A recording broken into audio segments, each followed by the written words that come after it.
अस्सलाम वालेकुम एवरीवन। मैं हूं मुआफ़े वाली क्लिनिकल साइकोलॉजिस्ट इल्मी सिटी के एक न्यू लाइव सेशन के साथ। जैसा कि आप सब लोग जानते हैं, इल्मी सिटी लेकर आता है डेली बेसिस पर लाइव सेशन जो ना सिर्फ हमारी पर्सनल ग्रूमिंग करते हैं बल्कि लाइफ के बहुत से डिफरेंट एस्पेक्ट पर हमें हेल्प आउट भी करते हैं। आज भी हम इसी तरह बहुत ही एक दिलचस्प टॉपिक के साथ हाजिर हुए हैं जिसमें हम बात करेंगे लीडरशिप के बारे में। लीडरशिप क्या है, और उसके साथ साथ बिजनेस लीडरशिप पे भी बात करेंगे। बहुत से प्रीवियस सेशंस भी आप लोगों ने लीडरशिप पे लिए होंगे, लेकिन आज का टॉपिक बहुत ही इंटरेस्टिंग होने वाला है। और हमारे पास साथ जो गेस्ट मौजूद हैं, वो मैनेजमेंट कंसल्टेंट हैं, उसके साथ साथ वो कॉर्पोरेट ट्रेनर भी हैं, और उसके साथ साथ वो लीडरशिप और बिजनेस ट्रेनर भी हैं। तो सबसे पहले मैं अपने गेस्ट को वेलकम करती हूँ, सर जिब्रान बशीर को। अस्सलाम वालेकुम सर। जी वालेकुम सलाम। सर कैसी हैं आप? कैसे हैं आप? अल्लाह अल्हम्दुलिल्लाह। का शुक्र, अल्लाह का शुक्र शुक्र। सर आज हम बात करने वाले हैं लीडरशिप के बारे में, और मैंने बहुत से प्रीवियस सेशंस भी आपके देखे, आपने लीडरशिप के बारे में बात की है। अगर मैं एक चाहती हूँ कि आप एक पूरा ओवरव्यू दें कि एक सिंपल लीडरशिप क्या है, जिस तरह आपने पीछे बात की थी पीपल लीडरशिप या पर्सनल लीडरशिप के बारे में, तो ये बेसिकली लीडरशिप है क्या? देखिए, फैक्टर ये है कि अगर हम एक दफ़ा फिर अपने जो पिछले प्रोग्राम्स हैं उनको एक दफ़ा कंक्लूड करता हूँ, कि जो लीडरशिप है उसका मतलब ये है कि जब एक शख्स अपने फॉलोअर्स को इंस्पायर करना शुरू कर दे टू अचीव सम टारगेट्स और टू अचीव सम गोल्स।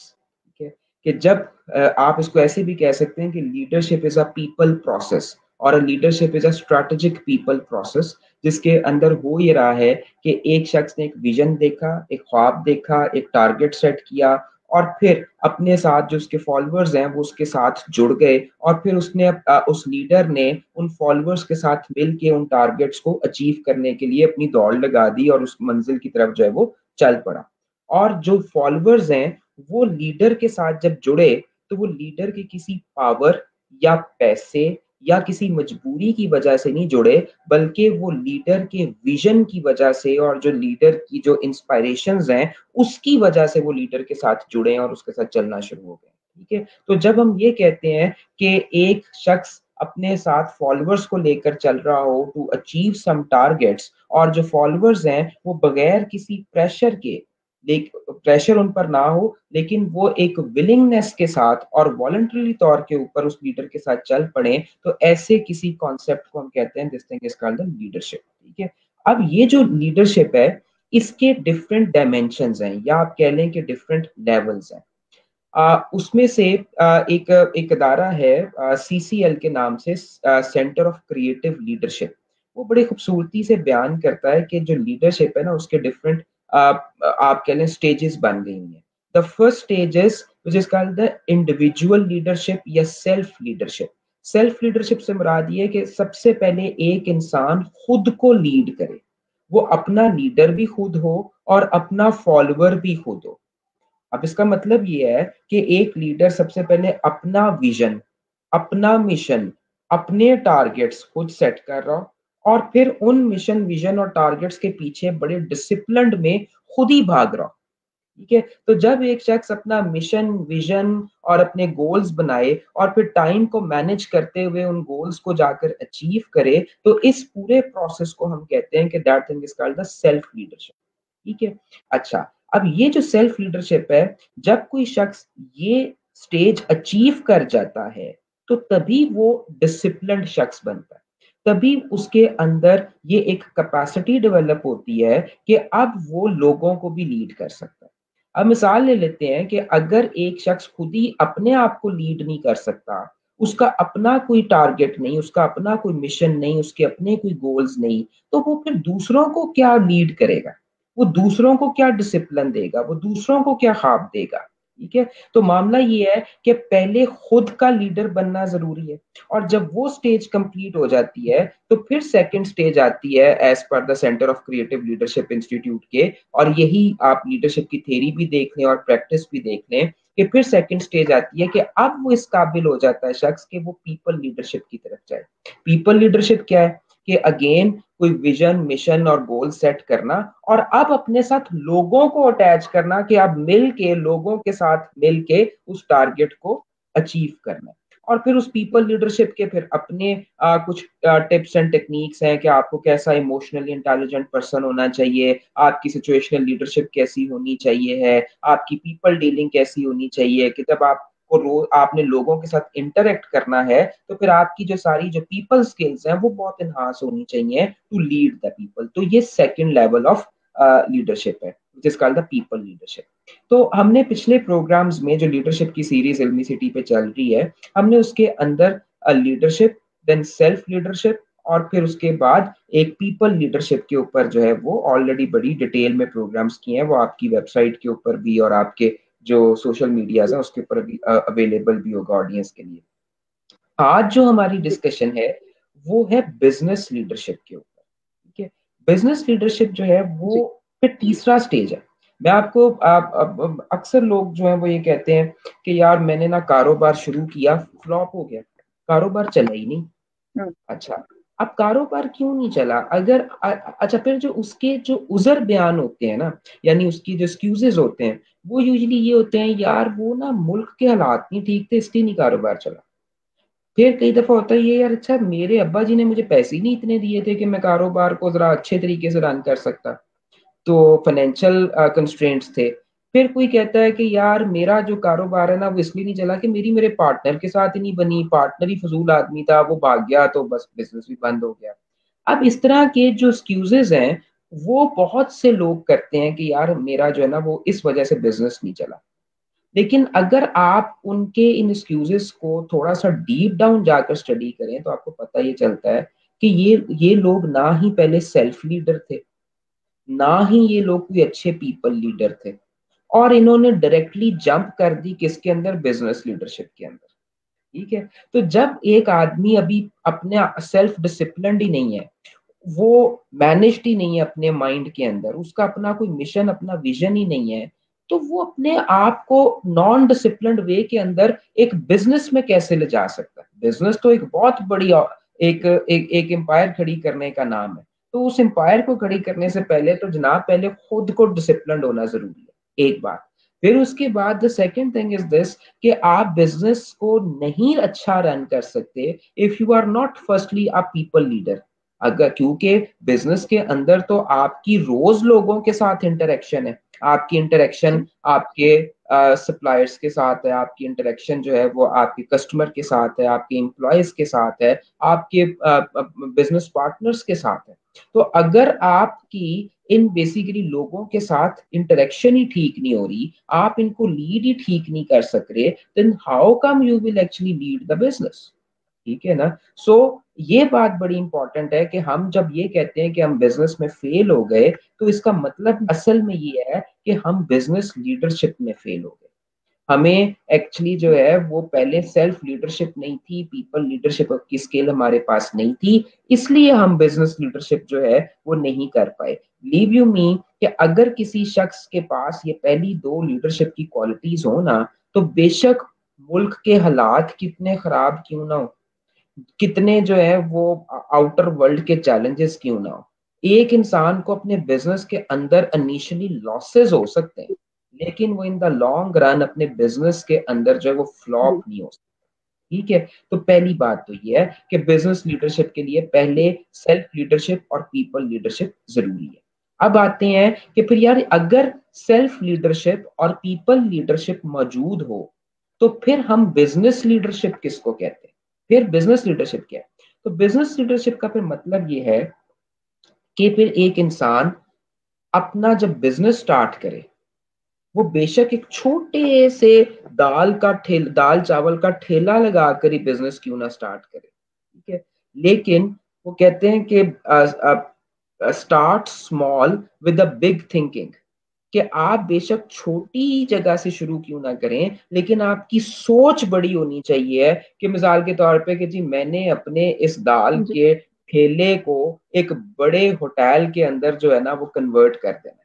अगर आपका विजन बड़ा है, अगर आपकी थिंकिंग जो है वो बड़ी है, आप सोचते बड़ा हैं, तो इसका मतलब है कि आप विजनरी आदमी हैं। और फिर आप जो है वो अपनी बिजनेस के कोई फाइनेंशियल और नॉन फाइनेंशियल टारगेट सेट करने की अहलियत रखते हैं, और फिर आप अपने विजन, बिजनेस के विजन और बिजनेस के गोल्स बनाकर अपने साथ एम्प्लॉयज की सूरत में या बिजनेस पार्टनर्स की सूरत में लोगों को इंस्पायर करके अपने साथ जोड़ सकते हैं कि चलो अब मिल के ये जो मैंने विजन देखा है और ये जो मैंने टारगेट सेट जी। किए हैं, अब हम इसको अचीव करते हैं। ठीक है, तो जब जी। एक शख्स जो है वो अपने बिजनेस का विजन रखता हो और बिजनेस के फाइनेंशियल और नॉन फाइनेंशियल टारगेट्स बनाना जानता हो, और फिर उसके बाद वो मुख्तलिफ सोसाइटी में वो डिफरेंट लोगों को अपने साथ एज अ पार्टनर और एज एन एम्प्लॉय अट्रैक्ट करके अपने साथ जोड़ सकता हो, तो ऐसी किसी चीज को हम कहते हैं कि that concept is called the business leadership. ठीक है, अब यहाँ पर एक छोटा सा ऐड भी कर देता हूँ कि कई लोग ये कहते हैं कि यार बिजनेस लीडरशिप और स्मॉल बिजनेस ओनर में क्या फर्क है। ठीक है, एक स्मॉल बिजनेस ओनर है और एक बिजनेस लीडर है, इसमें क्या फर्क है। तो मैं ये कहता हूँ कि जो स्मॉल जी। बिजनेस ओनर है ना, वो जब अपना बिजनेस कर रहा होता है तो वो बगैर किसी विजन के और बगैर किसी टारगेट के बस डेली रूटीन के ऑपरेशनल मैटर्स में फंसा हुआ होता है। अगर उसने आज अगर किसी जगह पे बर्गर की दुकान खोल ली है, तो वो उस बर्गर की दुकान को जो पहले साल थी वही 10वें साल है।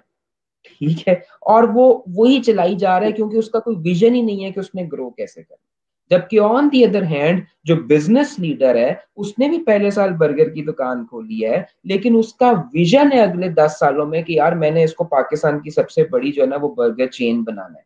मैं यहाँ पर एक चीज ऐड करता हूँ, I actually shifted in my new office. तो वहां पर ना मेरे ऑफिस के नीचे एक बड़ा आलीशान किस्म का एक टी हाउस ओपन हुआ है, बड़ा अच्छा, बड़ा मजेदार किस्म का। तो मैं वहां पर उनके जो ऑनर थे, young is a young chap, तो मैं उससे गया उसके पास। तो मैंने उससे बड़ा ही अच्छा, और उसकी एम्बियंस भी बड़ी अच्छी उसने बनाई हुई। तो मैंने उससे कहा कि यार ये क्या, ये जो तुम अपना तुमने कैफे बनाया है, ये कैफे किसी इंटरनेशनल कैफे की चेन है जो तुमने यहाँ पर खोली।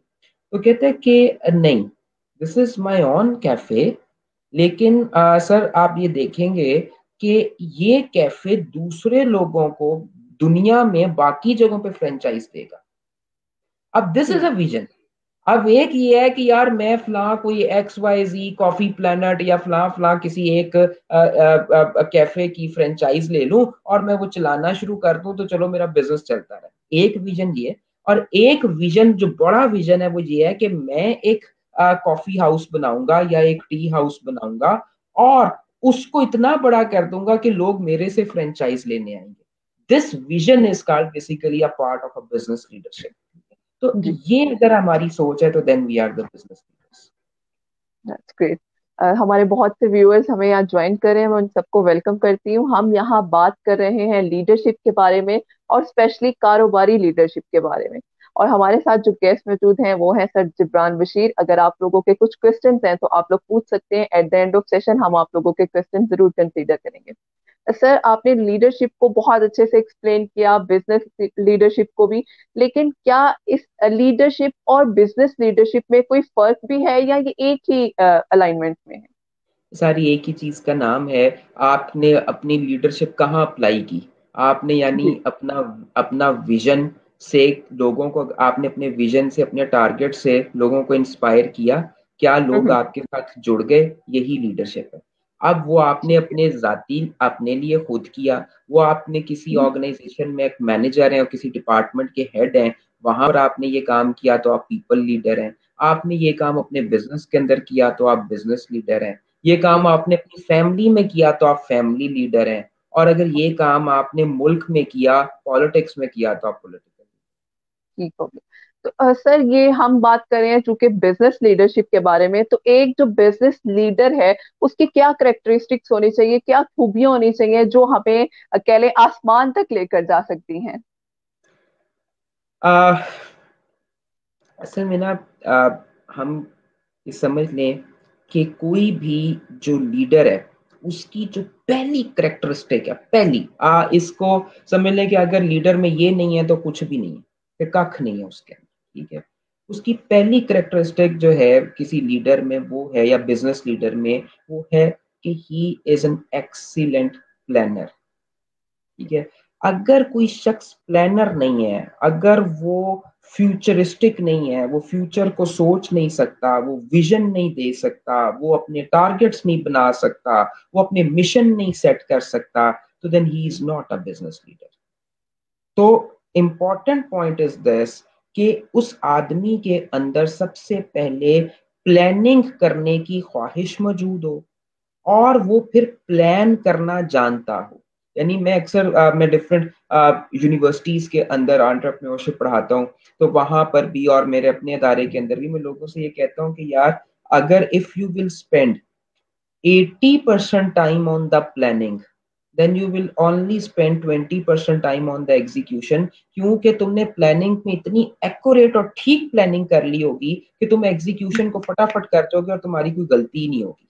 लेकिन अगर if you are not a good planner, तो फिर तुम एग्जीक्यूशन के टाइम के ऊपर गलतियों पे गलतियां करते रहोगे। ठीक है, जी और तुम्हें किसी भी किस्म का ना रिजल्ट कोई नहीं मिलेगा। तो पहली बात तो ये है कि जो भी जो बिजनेस लीडर होते हैं, वो अपना बिजनेस प्लान सबसे पहले लिखते हैं, और और उनको इस बात का पता होता है कि मैं लिखे हुए प्लान के बगैर कभी भी आगे नहीं बढ़ सकता। तो पहली चीज तो ये है कि they are the plan oriented people. Number one, कि हम जो है इसको कहते हैं कि he is a visionary man. उसकी सोच बहुत बड़ी होती है। They are the big thinkers. वो छोटा सोचते ही नहीं।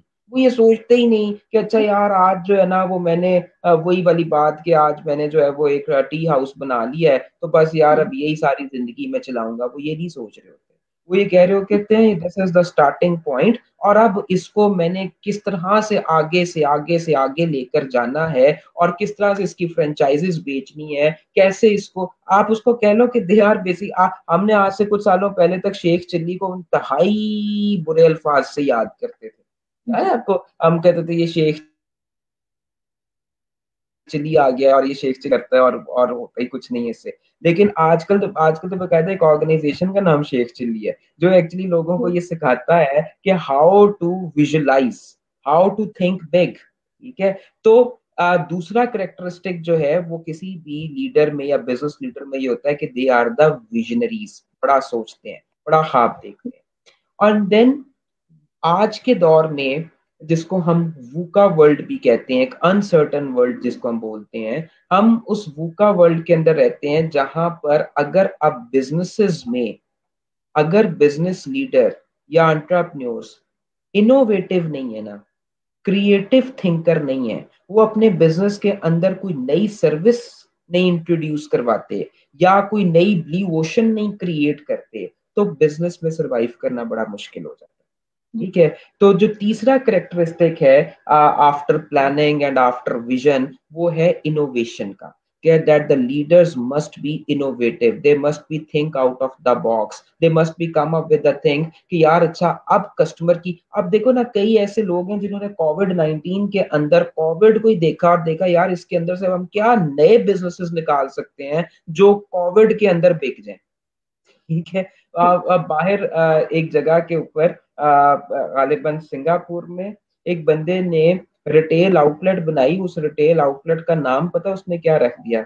उसका नाम रख दिया कोविड-19 किट।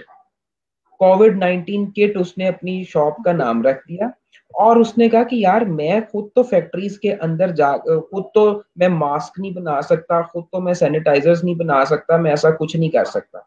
उसने क्या किया, उसने हिसाब ये लगाया कि यार ये ना कोविड-19 किट की ये जो मेरी शॉप है ये चल जाएगी, क्योंकि हर बंदे ने अब कोविड-19 से रिलेटेड प्रोटेक्शन की चीजें खरीदनी है। उसने देखा, जी उसने ये देखा कि यार डिफरेंट ब्रांड्स और डिफरेंट कंपनीज और डिफरेंट लोग जो है वो मास्क भी बनाना शुरू हो गए हैं, सैनिटाइजर्स भी बनाना शुरू हो गए हैं, ये भी वो भी फला भी। उसने वो सारे लोगों को कॉलें की, वेलकम किया कि तुम अपना जो मटेरियल है ना वो मेरी दुकान के ऊपर जो है ना वो रखवाते जाओ। ठीक है, जितना बिकता जाएगा जी उसको जो है हम शेयर करते जाएंगे। वो उसकी इतनी चली कि उसने उसको कोविड-19 शॉप को जो है वो रजिस्टर करा लिया है, और अब उसको ऑल ओवर द वर्ल्ड उसने लॉन्च कर दिया, और उसको पता है कि ये कोविड वाला फियर लोगों के ज़हनों में रहना है, और अब ये एक ऐसी मेरी चीजें जो बिकती रहनी है, और वो बिक रही है, उसकी उसका उसका मार्केट चल रही है। अब इसका क्या मतलब है कि he come up with some innovative idea. उसने अपना इनोवेशन लगाई, चल पड़ा, चीजें हो गई। ठीक है, इसी तरीके से इनोवेटिव लोग वो हैं जो आइडेंटिफाई करते हैं कि कस्टमर की किस तरह की नीड है और जी हम उसको किस तरीके से पुल अप फिट अप कर सकते हैं। अब डिफरेंट तरह की जो आजकल वेबसाइट्स बन गई हैं, फॉर एग्जांपल वो ज़मीन.com है एंड द सो ऑन, जी ठीक है, ये सारी की सारी सारी क्या है, इनोवेशंस है। ठीक है, तो जो लोग बेसिकली इनोवेटिव होकर सोचते हैं, they are the business leaders. फिर हम उसके बाद अगली बात करते हैं कि the business leaders are those who are the risk takers. अच्छा, ये बात समझना बड़ा जरूरी है। जो है फेसबुक का मालिक बड़ी अच्छी खूबसूरत बात करता है, वो कहता है कि दुनिया में सबसे बड़ा रिस्क ये है कि इंसान कोई रिस्क ही ना ले। कि अगर हम जिंदगी में कोई रिस्क ही नहीं लेते तो फिर तो हम बैठे रहेंगे, फिर तो हम कुछ नया करेंगे ही नहीं। ठीक है, हम कहेंगे यार बस जैसा चल रहा है बस वैसा ठीक है, तो फिर तो नहीं हम आगे बढ़ने वाले। तो जो एंटरप्रेन्योर्स हैं या जो बिजनेस लीडर्स हैं, they love to take risk. हाँ, लेकिन वो उन रिस्क को भी बड़ा प्लान करके चलते हैं, कैलकुलेटेड रिस्क लेते हैं, but they are the risk takers. फिर उसके बाद जो बड़ी इंपॉर्टेंट चीज है वो है एग्जीक्यूशन, या हम उसको बोलते हैं एग्जीक्यूशन लीडरशिप। कि जो आपने प्लान किया है, जो आपके विजन्स हैं, जो आपकी इनोवेशन है और जो अब आप रिस्क ले रहे हैं, अब आप उस सारे को एग्जीक्यूट करने के भी चैंपियन। ये ना हो कि अब आप सोचते तो रह जाए मैं यूं करूंगा, मैं वो करूंगा, ये होगा वो होगा, लेकिन जब उसको एग्जीक्यूट करने की बारी आए तो आपकी टांगे थक जाए और आप कहें यार बस ठीक है, कोई और कर ले, मेरे को तो नहीं होगा। ठीक है, अब क्योंकि एग्जीक्यूशन के अंदर बहुत से चैलेंजेस हैं। आपके आपको अपने साथ डिफरेंट वेंडर्स जोड़ने हैं, आपको अपने साथ डिफरेंट कस्टमर्स बनाने हैं, आपको अपने साथ एम्प्लॉयज जोड़ने हैं, आपको गर्मी सर्दी सुबह दोपहर शाम रात की तमीज को साइड पे रख के आपको मेहनत करनी है अपने प्लान्स को एग्जीक्यूट करने के लिए। तो वो जो अब एक हार्ड कोर एडमिनिस्ट्रेटिव मेहनत करनी होती है ना, वहां पर कई लोग मार खा जाते हैं और कहते हैं नहीं यार business is not my game, मैं कहीं पे जाके जॉब ही कर लेता हूँ, या जो है आगे एक और कुछ डिग्रियां कर लेते हैं, या जाके यूनिवर्सिटी में पढ़ाना शुरू कर देते हैं। अब कई शहजादे इस तरह के हैं जो अब क्या कहते हैं बिजनेस की डिग्रीज कर लेते हैं, लेकिन उसके बाद कभी बिजनेस नहीं करते और जाकर फिर आगे यूनिवर्सिटियों में पढ़ाना शुरू कर देते हैं। वाई? बिकॉज वो बिजनेस की एग्जीक्यूशन और जो बिजनेस की हीट होती है ना, वो उसको करने से घबराते हैं। तो जो लोग एग्जीक्यूशन से घबराते हैं, they are also not the leaders. तो मैंने जो अभी तक आपसे जितनी बात की है, मैं इस सारे को एक नाम देता हूं पी वायर के नाम से। P wire, P means planner, V means visionary, I means innovator, R means risk taker and E means executor. ठीक है, तो जो शख्स पी वायर होता है वो एक्चुअली बिजनेस लीडर होता है। ये बेसिकली आपके ग्रेट। क्वेश्चन का। सर आपने बहुत अच्छे से हमें एक्सप्लेन किया कि बिजनेस लीडर की क्वालिटीज क्या होती हैं। सर यहाँ तो हमें ये तो समझ आ गई कि बिजनेस लीडर की क्वालिटीज क्या है। कुछ ऐसे लीडर्स भी तो होते हैं जो रिजल्ट ओरिएंटेड होते हैं, तो वो कैसे लीडर्स होते हैं? उनकी क्या कोई स्पेशल उनके अंदर जादू होता है या कोई स्पेशल कैपेबिलिटीज होती हैं जिनको हम रिजल्ट ओरिएंटेड कहते हैं? वो अच्छा चलिए थोड़ी देर थोड़ा सा शुगर भी करते हैं। मैं जी अक्सर कहता हूँ कि वो कई ऐसे लोग होते हैं, मैं ना एक I am also the management consultant, तो डिफरेंट कंपनीज का एज अ कंसल्टेंट जब मैं काम कर रहा होता हूँ ना, तो डिफरेंट फैमिली बिजनेसेस के मैं फैमिली कॉन्स्टिट्यूशंस भी लिखता हूँ। ठीक है, जी कि जी एक फैमिली अगर इकट्ठे मिलके चार भाई तीन भाई या बाप और बेटे मिलके एक बिजनेस रन कर रहे हैं, तो उनके क्या असूल और जवाबे तो होंगे, रूल्स एंड रेगुलेशंस होंगे उन फैमिली के, कि वो एक अच्छे तरीके से अपने बिजनेस को लेकर चल सके। हम्म, तो मैं इसी तरीके से एक फैमिली के साथ जो है वो बैठा हुआ था और उनका कॉन्स्टिट्यूशन पे काम हो रहा था। तो वहां पर ना एक उनकी फैमिली का एक बड़ा यंग बच्चा वो सेशन के दौरान में मुझसे कहता है कि सर आप ना मेरे वालिद साहब को समझाइए प्लीज, आस्क कि I am a young chap, I want to do something new, मैं अपने फादर का बिजनेस नहीं करना चाहता, मैं कुछ नया करना चाहता हूँ, कुछ यूनिक करना चाहता हूँ, एंड आई वांट कि मेरे जो फादर है ना वो मुझे पैसा बस मेरे पे जो है वो इन्वेस्ट कर दें। ठीक है, और मैं उनके बिजनेस में रह के उनके बिजनेस में रिजल्ट्स नहीं देना चाहता, मैं अब कुछ नया करना चाहता हूँ। तो मैंने कहा यार बिल्कुल ठीक बात है। मैंने कहा क्या नया करना चाहते हो और क्या नया करके क्या रिजल्ट्स प्रोड्यूस करोगे? वो मैं सोचूंगा जिब्रान भाई, वो मैं सोचूंगा, वो मैं देखूंगा, लेकिन I do not want to go into the dirty business of my father. अब वो डर्टी बिजनेस क्या है? वो केमिकल प्रोडक्शन और केमिकल सेल्स का ओके। बिजनेस है। वो कहता है भाई जी नहीं, मेरा डर्टी बिजनेस है, I want to do something different, I want to do something out of this world. अब जेन में कहानियां है ना, अब पता कुछ नहीं है कि क्या है और मैंने क्या रिजल्ट प्रोड्यूस करने हैं, वो ये नहीं जानता, वो बस बातें कर रहा है। मैंने उसको कहा कि यार चलो ठीक है, you want to do something new? कहता है yes I want to do something new, I do not want to do that business. मैं कहा ओके डन। मैंने कहा यार तुम एक काम करो, लेकिन ये जो तुम करना चाहते हो करो, दो नया बिजनेस बनाओ, उसमें रिजल्ट्स दो, लेकिन अपने नीचे से ना अपने अब्बू निकाल दो। अच्छा, उसको तो पहले मेरी बात नहीं समझ में आई कि ये अब्बू निकालने का क्या मतलब है। मैंने कहा बेटा ये जो आपको एक वेग किस्म के बिजनेस के आइडियाज आ रहे हैं ना, वो आपको सिर्फ अब्बू की इन्वेस्टमेंट के बेस के ऊपर आ रहे हैं। आप अपने नीचे से जरा अब्बू निकालें ना, ठीक है, और आप अब जरा पहले खुद कमाएं कहीं से और फिर आप उसको उस बिजनेस के अंदर डालें, तो फिर आपको पता चलेगा कि हवाई बातें कर लेने से कुछ नहीं होता। You have to have a very concrete plan for the future. ठीक है, ओके। तो कई लोग जिनके कोई क्लियर थॉट्स नहीं होती, क्लियर विजन्स नहीं होते, क्लैरिटी में कहाँ जाना है वो नहीं पता होता, वो तो कभी भी रिजल्ट ओरिएंटेड बिजनेस लीडर्स नहीं बन सकते। वो हादसाती तौर पे अपने फैमिली के बिजनेस में एंटर हुए होते हैं, but they are not the business leaders. अब रिजल्ट ओरिएंटेड बिजनेस लीडर्स कौन है, उसको समझे। बिजनेस के अंदर हम आप 1992 से पहले तक, 1992 से पहले तक सिर्फ ये समझते थे, दुनिया ये समझती थी कि बिजनेस के अंदर रिजल्ट्स का नाम सिर्फ और सिर्फ फाइनेंशियल टारगेट्स को अचीव करना है, सिर्फ और सिर्फ प्रॉफिट्स को गेन करना, ये रिजल्ट्स हैं। ठीक है, लेकिन फिर एक शख्स आया, उसका नाम था कैपलन।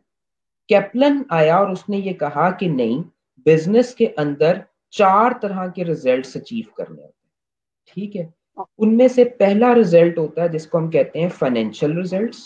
फाइनेंशियल रिजल्ट्स मींस वही कि सेल्स क्या होंगी और उन सेल्स के अंदर से ऑर्गेनाइजेशंस के ग्रॉस प्रॉफिट्स और नेट प्रॉफिट्स क्या होंगे। ठीक है, तो पहला तो फाइनेंशियल रिजल्ट्स है। दूसरा उसने कहा कि दूसरा उसी ऑर्गेनाइजेशन का जो डायमेंशन ऑफ रिजल्ट्स हैं वो ये हैं कि उस ऑर्गेनाइजेशन या उस बिजनेस के कस्टमर कितने सेटिस्फाई हैं उससे, what is the customer satisfaction level, ठीक है, ऑफ दैट बिजनेस। तो कस्टमर सेटिस्फेक्शन लेवल को भी अचीव करना is also a business result, क्योंकि अगर कस्टमर सेटिस्फाई नहीं होगा तो आपके फाइनेंशियल टारगेट्स अचीव नहीं होंगे।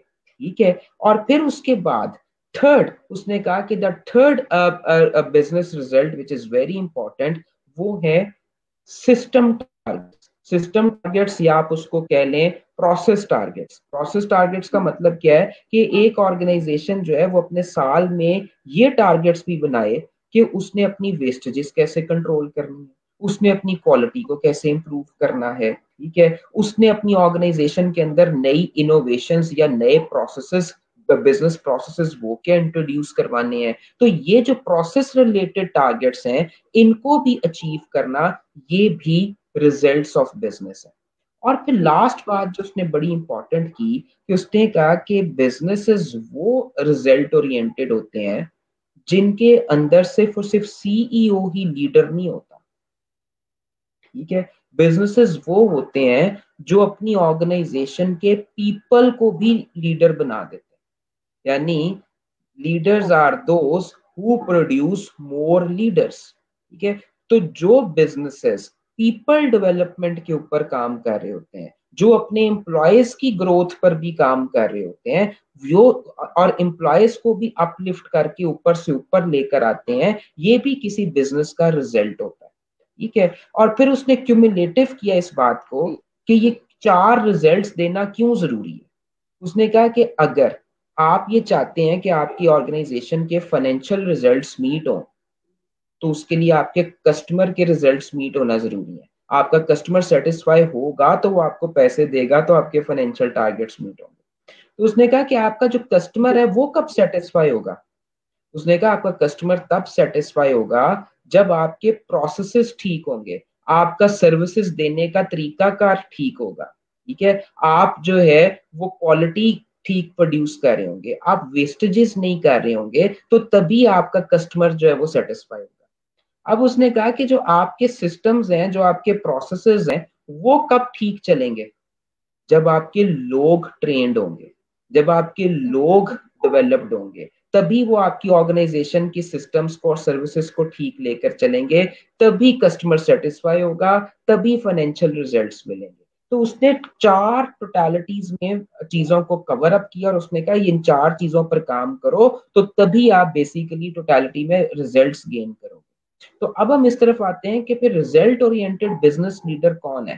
कहते जी रिजल्ट ओरिएंटेड बिजनेस लीडर वो है जो अपने बिजनेस के इन चारों डायमेंशंस पे काम करता है, ठीक। जो पीपल डेवलपमेंट पे भी काम करता है, जो प्रोसेस की इंप्रूवमेंट्स के रिजल्ट्स भी देता है, जो कस्टमर सेटिस्फेक्शन के रिजल्ट्स भी प्रोड्यूस करता है, एंड देन फाइनली वो ये सारे काम करता हुआ फाइनली एंडली ऑर्गेनाइजेशन के फाइनेंशियल टारगेट्स भी जो है वो फिल करता है। ठीक है, तो जब वो ये सारे काम कर लेगा तो देन हम ये कहेंगे कि he is a result oriented business leader.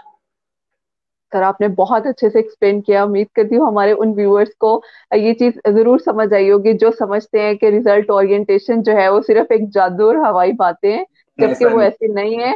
उसमें कुछ क्वालिटीज हैं जो हमें फुलफिल करनी होती हैं। सर यहाँ टाइम हुआ है, हमारे व्यूअर्स के क्वेश्चन हैं कुछ जो मैं आपसे पूछना चाहूँ। Sure sure. बहुत से व्यूअर्स ने अप्रिशिएट किया, thank you so much. Sir Umar Hayat का क्वेश्चन है, how can I learn business leadership? I am running wholesale toys business starting from 8,000 and now I have a good turnover. Now I want to build team. Very nice. पहली चीज तो ये है कि congratulation to Umar कि उसने एक छोटी चीज से शुरू किया और अब उसको ग्रो जी। करके जो है वो ऊपर लेकर आ रहा है। तो Umar carry on and you will grow more इंशाल्लाह ताला। सेकंड चीज ये है कि यार पता है क्या, हम एक कंसेप्ट याद रखना कि जिंदगी में हमेशा गुड टू ग्रेट के जर्नी में रहना। कभी भी ये ना समझना कि मैं फाइनली जो है वो अकले कुल हो गया हूं और मुझे हर बात का पता चल गया है। हमेशा अपने आप को गुड समझना और हमेशा ग्रेटनेस की तलाश में रहना, यही बिजनेस लीडर की पहली निशानी है। ठीक है, अब आपको अगर एक अच्छा बिजनेस लीडर बनना है, यानी वही रिजल्ट ओरिएंटेड बिजनेस लीडर बनना है, तो याद रखो बेटा, एक चीज होती है, हम एक कोटेशन है उसको कहते हैं leaders are readers. Leaders are readers. जितना ज्यादा से ज्यादा बिजनेस से रिलेटेड, लीडरशिप से रिलेटेड, कस्टमर सेटिस्फेक्शन से रिलेटेड, आप क्योंकि शायद गालिबन शायद रिटेल का काम कर रहे हो तो रिटेल मैनेजमेंट से रिलेटेड जितना नया नॉलेज गेन कर सकते हो ना, जितना नॉलेज गेन कर सकते हो वो नॉलेज गेन करो। ठीक है, क्योंकि जब जब एक लीडर ज्यादा से ज्यादा नॉलेज गेन करता है ना, तो उसके पास इतने आइडियाज आने शुरू हो जाते हैं खुद ब खुद। उसको फिर किसी से बात करने की जरूरत ही नहीं पड़ती। उसको खुद इतने आइडियाज आने शुरू हो जाते हैं कि मैं ये भी कर सकता हूँ, मैं ये भी कर सकता हूँ, मैं ये भी कर सकता हूँ, और फिर वो उनको करना शुरू कर देते हैं। तो आइडियाज की जनरेशन के लिए ये बड़ा जरूरी है कि आप पहले चीजों को स्टडी करना शुरू करो। आप पीपल डेवलपमेंट से रिलेटेड पढ़ना शुरू करो, प्रोसेस रिलेटेड पढ़ना शुरू करो, आप कस्टमर सेटिस्फेक्शन से रिलेटेड पढ़ना शुरू करो, फाइनेंशियल मैनेजमेंट से रिलेटेड पढ़ना शुरू करो, और फिर जनरल लीडरशिप के स्किल सेट्स के मुतालिक पढ़ना शुरू करो, तो आप ऑटोमेटिकली जो है ना यू विल ग्रो मोर। तो ये लर्निंग करोगे तो you will become a leader. ये उमर का जो क्वेश्चन था, ये उसका आंसर मैंने कर दिया है कि लर्निंग थैंक से यू सर। लीडरशिप। जी सर, नेक्स्ट क्वेश्चन है मोहम्मद इस्माइल का, जो पूछते हैं, मेरा सवाल ऐसा है, कोई बिजनेस बताएं जो इन्वेस्टमेंट कम हो और पर प्रॉफिट ज्यादा हो। आप एक अच्छा सा सुसर ढूंढें, और वो कहते हैं एक होता है अच्छी सी लड़की देख के शादी कर लें। मैं आपको कहूंगा कि अच्छा सा सुसर देख के शादी कर लें। ऑन द लाइटर नोट, बात ये है कि यार वो अगर तो आप ये कहते हैं कि कोई इन्वेस्टमेंट ही ना करनी पड़े और जो है वो क्या कहते हैं, और बिजनेस जो है वो एकदम से ग्रो कर जाए, तो यार इन्वेस्टमेंट सिर्फ और सिर्फ फाइनेंशियल इन्वेस्टमेंट नहीं होती है, एनर्जी की भी इन्वेस्टमेंट है, ठीक है। उसके अलावा आपके टाइम की भी इन्वेस्टमेंट है। तो इन्वेस्टमेंट तो है ही है। हम आप जो है सिर्फ ये समझते हैं कि अगर हमने बहुत ज्यादा पैसा लगा दिया किसी बिजनेस के अंदर तो हमें उसका रिटर्न भी बहुत ज्यादा आ जाएगा। ऐसा नहीं होता। कई दफा आप बहुत सा पैसा लगा देते हैं और इन रिटर्न में आपको कुछ भी नहीं मिलता। अभी recently one of my clients, उसके बेटे ने 70 करोड़ रुपया एक केमिकल प्रोडक्शन के बिजनेस पे लगा दिया, 70 करोड़ भी जाया हो गया। बाप के 70 करोड़ में से 15 करोड़ का बैंक से लोन लिया हुआ था, वो लोन भी देना पड़ गया वापस, ठीक है। तो वो अब्बा जी लेता परेशान है। क्यों? कि उस बच्चे के अंदर स्किल सेट ही नहीं था बिजनेस को करने का, उसके पास जो है फोकस ही नहीं था, उसके पास एनर्जी ही नहीं थी। तो द मैटर इज दिस कि हर दफा फाइनेंशियल्स की वजह से बिजनेसेस नहीं ग्रो करते। आपका आइडिया क्या है, आपके उस आइडिया के साथ साथ आपके अंदर उस आइडिया को एग्जीक्यूट करने के लिए एनर्जी कितनी है, और आपका आपका टाइम आप कितना सर्व कर रहे हो, एंड यू विल ग्रो। और अगर आप मेरे से यहाँ पर वो आइडिया लेने की कोशिश कर रहे हो कि वो आइडिया क्या हो सकता है, तो ये एक इंतहाई इस वक्त एक वेग बात है। आपको आप मेरे पास 100 आइडियाज हैं, लेकिन क्या वो आइडिया आपकी स्ट्रेंथ बन सकता है? क्या आपके पास वो स्ट्रेंथ्स हैं? आपके पास क्या वो अपॉर्चुनिटीज मौजूद है कि आप उस आइडिया को एग्जीक्यूट कर सको? तो वो केस टू केस वेरी करता है कि आपकी कैसी पर्सनैलिटी है और उस पर्सनैलिटी के साथ किस तरह का आइडिया जो है वो लिंक हो सकता है। ठीक है, तो मैं अभी आपको आइडिया नहीं दे सकता, लेकिन मैं अभी आपको ये जरूर कह सकता हूं कि हर बिजनेस, कामयाब बिजनेस के लिए ये जरूरी नहीं है कि आपके पास इनिशियली फाइनेंशियल ज्यादा हो। जरूरी ये है कि आपके पास फोकस हो, और फोकस का मतलब ये है कि आप अपनी टाइम और अपना एनर्जी वो कहाँ पर लगा रहे हो, दैट्स इसका। ग्रेट। सर, हमारा लास्ट क्वेश्चन है सफिया नसीम का कि is it necessary to have a MBA degree to start school organisation? To start school organisation. School organisation, यानी वो कोई स्कूल खोलना चाह रही हैं, ये बात जी। कह रही हैं? जी। अच्छा। सफिया, बात ये है कि पहली चीज तो ये कि there is a difference between knowledge and qualification. अगर आपके पास बिजनेस का नॉलेज मौजूद है और आप उसको अपग्रेड करते रहते हो करते रहते हो करते रहते हो और आप उस नॉलेज को अप्लाई कर देते हो, तो this is important. This is not important कि आपके पास जो है ना वो डिग्री भी मौजूद हो। Degree is a plus thing, yes, वो आपको जो है वो आपके नॉलेज को चैनलाइज कर देती है, लेकिन ये इंपॉर्टेंट नहीं है। नॉलेज इंपॉर्टेंट है, वो लेते रहो। और आज सोशल मीडिया और यूट्यूब के दौर में तो नॉलेज गेन करना वैसे ही बहुत आसान हो गया है, वन जी। थिंग। सेकेंड थिंग ये है कि अगर आप कोई स्कूल जो है वो स्टार्ट करना चाहती हो, स्कूल बनाना चाहती हो, तो उसमें मैं दो चीजें आपके साथ डिस्कस कर लूं कि अगर आप उसमें ना technical side of the school उसको जरा देखो कि बकायदा एक अच्छी कुछ डिग्रीज आ गई हैं। फॉर एग्जांपल एमएससी या एमएस इन एजुकेशनल मैनेजमेंट, या अब आ गई है जी। MS school management. तो स्कूल मैनेजमेंट के ऊपर या एजुकेशनल मैनेजमेंट के ऊपर अब डिफरेंट गवर्नमेंट की और प्राइवेट यूनिवर्सिटीज डिग्रीज करा रही हैं। और कई, अगर आपने वो डिग्री नहीं करनी, तो अगर आप कोई 4 5 6 महीने का स्कूल मैनेजमेंट का कोई ऑनलाइन कोर्स भी कर लेते हो, तो आपको प्रॉपर पूरी समझ आ जाएगी कि स्कूल के ऑपरेशंस और उसके जो स्पोर्ट्स डिपार्टमेंट्स होते हैं वो किस तरह से चलते हैं, और आपको एज अ हेड या एज अ प्रिंसिपल उसको ऑर्गेनाइजेशन को कैसे लेकर चलना है। तो वो मैं आपको जरूर सजेस्ट करूंगा कि आप स्कूल मैनेजमेंट का कोई सर्टिफिकेट जो है वो लाजमी करें। ठीक है। और ऑन दी अदर हैंड, जैसे अब आगे फोर्थ इंडस्ट्रियल रेवोल्यूशन है और एक डिजिटलाइजेशन का दौर है और एजुकेशन 4.0 यानी डिजिटल एजुकेशन आ रही है, तो कुछ इस तरह का प्लान करो। आजकल बहुत से लोग ये सोच रहे हैं कि क्या किया जाए कि हम 6th क्लास से ऑनवर्ड, पहले 5 क्लासेस के लिए थोड़ा मुश्किल है, लेकिन 6th क्लास से ऑनवर्ड, 6 से लेके 12th तक की जो एजुकेशन है उसको कारी ऑनलाइन दे। क्योंकि अब बच्चा भी थोड़ा सेंसिबल हो गया होता है, उसको जी। सिस्टम यूज करना भी आ गया होता है। तो अगर जी। आप कोई ऑनलाइन स्कूलिंग की तरफ जाते हो ना, ठीक है, तो ये आज के दौर में ये आइडिया बहुत ज्यादा क्लिक कर जाएगा। बेशक कोविड हो या जी। कोविड ना हो, इसका कोविड हम्म। से ताल्लुक नहीं है। जी। डिजिटल एजुकेशन इंट्रोड्यूस हो रही है और डिजिटल स्कूल्स जो है वो आने वाला फ्यूचर है। जी, thank you so much sir for your time, और आपने इतने अच्छे तरीके से हमें बिजनेस लीडरशिप की क्वालिटीज और करेक्टरिस्टिक्स और इवन लीडर बनने के वो मेन जो गुण हैं वो क्या है वो आपने हमें एक्सप्लेन किए हैं। Thank you so much. Most welcome, most welcome.